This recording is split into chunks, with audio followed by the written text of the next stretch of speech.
Alors, je suis avec Caroline Arouette. On va parler d'intelligence émotionnelle. C'est parti pour la rubrique Bien dans mes baskets.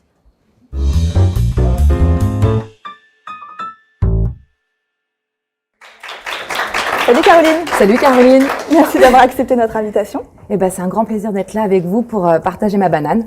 Exactement, on est là pour ça. Alors, tu es la cofondatrice de Coach Happy, qui est un cabinet spécialisé dans l'intelligence émotionnelle au travail. Exactement. Alors, j'ai une première question justement par rapport à cette notion d'intelligence émotionnelle. On en entend beaucoup parler dans la presse, dans les médias. On a l'impression presque que c'est un peu tendance. Et je suis pas sûre que tout le monde sache exactement ce que c'est. Est-ce que tu peux nous aider ? Bien sûr. Alors, l'intelligence émotionnelle, c'est la capacité d'identifier ses émotions, les exprimer, de les comprendre, de les maîtriser et aussi d'interagir avec les émotions des autres. Ok. Et vous avez choisi de travailler dans les entreprises, avec les entreprises. Alors, avec les entreprises, oui, parce que globalement, le bien-être au travail, c'est pas encore un truc qui est partout.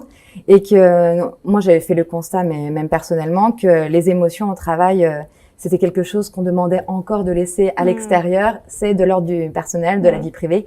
Et donc, c'est essentiel de vivre bien au travail, aussi bien qu'à la maison. Ok. Alors toi, tu as travaillé dans les médias pendant près de 10 ans. Ouais. En tant que journaliste, animatrice d'ailleurs. Aujourd'hui, tu es auteur de fiction pour des podcasts. Tu es même en train d'écrire un livre. Yes. Alors, comment on passe justement du monde des médias au monde des émotions ? Alors, en fait, moi, j'ai commencé ma carrière, les 6 premières années de ma carrière se sont très bien passées avec des gens super bienveillants dans un cadre incroyable où je pouvais être moi-même. Donc, j'avais même pas conscience que c'était quelque chose d'exceptionnel. Et puis, un jour, j'ai bossé pour une grande radio. Et là, j'ai continué à être moi-même, à exprimer mes émotions. Et là, c'était plus du tout accepté, pas compris du tout. Donc, moi, j'ai eu un gros choc émotionnel en me disant, mais qu'est-ce qui se passe? Je peux pas être moi-même, alors que je pensais que c'était le cas, qu'on pouvait être soi-même partout. Donc, jusqu'à finir en burn-out, un matin, je suis partie courir et jusqu'à Sainte-Anne. Je dis bonjour, vous pouvez m'arrêter s'il vous plaît, j'ai un problème, je sais pas ce qui se passe. J'avais somatisé, j'arrivais même plus à marcher. Et donc, ils ont pas voulu me garder, moi je voulais qu'ils me gardent, mais j'ai pu avoir un arrêt maladie et prendre du temps pour prendre conscience avec moi-même de ce qui s'était passé. Et ce qui s'était passé, c'est qu'au fur et à mesure, j'avais pris sur moi, j'avais intériorisé mes émotions et donc somatisé. Et c'était pas possible.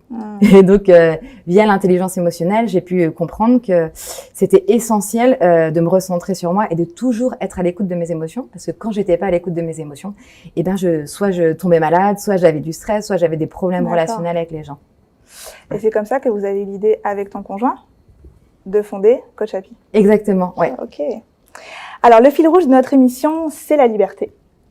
Et ma question, c'est finalement, est-ce que travailler sur ses émotions, c'est récupérer une part de sa liberté ? Et c'est récupérer toute sa liberté. Wow. Mais c'est toute sa liberté, les émotions. Mais parce que, je pense que mon parcours m'est propre, mais pour autant, je suis humaine, donc je pense avoir un fonctionnement universel. Et je pense que les émotions, on est tous des êtres émotionnels, on ressent tous des émotions, et qu'elles ont une raison d'être et d'exister. Et les émotions, chaque émotion est un message pour se permettre de l'écouter et de faire une action, d'exprimer pour toujours rester en équilibre. Si j'ai une émotion que je l'écoute pas, il va se passer des problèmes après dans ma vie. Je vais vivre du stress, je vais vivre des blocages et je vais pas comprendre d'où ça vient. Et on peut vivre aussi le fait d'avoir des pensées d'un côté et des ressentis de l'autre, alors que le but dans la vie, c'est d'être aligné, comme on dit en ce moment, c'est que les émotions et les pensées soient raccords et disent la même chose. Beau programme. En tout cas, merci. On aspire à ça. Alors justement, cette notion d'intelligence émotionnelle, elle peut paraître abstraite, mais ce qui est intéressant avec vous, c'est que vous travaillez à partir d'un outil concret. Oui, c'est un test qui s'appelle l'EQI, donc en français c'est test inventaire de quotient émotionnel. Donc en fait, c'est un test de quotient émotionnel qui est basé sur 15 compétences et c'est un psychologue scientifique qui s'appelle Dr. Reuven Baron qui a fait des recherches pendant 17 ans et à l'issue de ses recherches a donné ce test-là et c'est le test qui est le plus utilisé dans le monde entier. Ok. Et du coup, quelle différence? Alors, tu me parles de quotient émotionnel, c'est ça? Quelle différence avec le QI, quotient intellectuel? Alors, le quotient intellectuel, c'est tes capacités cognitives. En gros, tout ce que tu connais, tu es capable de faire avec ton intelligence cognitive. Et le quotient émotionnel, ça part de ton cœur. On va dire, c'est l'intelligence de ton cœur. D'accord. Et ce qui est intéressant avec le quotient émotionnel, c'est qu'il est pas figé. C'est que tu peux toujours améliorer ton intelligence émotionnelle. Contrairement au QI, quelque part, une fois qu'on a notre chiffre, entre guillemets. Bah, t'es figé pour la vie, quoi. T'es condamné. Non. Mais ce qui est cool avec le quotient émotionnel, c'est que tu peux toujours travailler dessus. Puis plus on grandit, plus on a des expériences et ce qui est cool avec ce test, c'est qu'il donne aussi des axes de développement de ton quotient émotionnel. Ok. Alors justement, pour tous ceux qui nous regardent, comment savoir si j'ai besoin de me faire accompagner au niveau de mes émotions? Est-ce qu'il y a des signes particuliers? Alors, est-ce que tu ressens du stress parfois? Écoute, un petit peu aujourd'hui, je t'avouerai.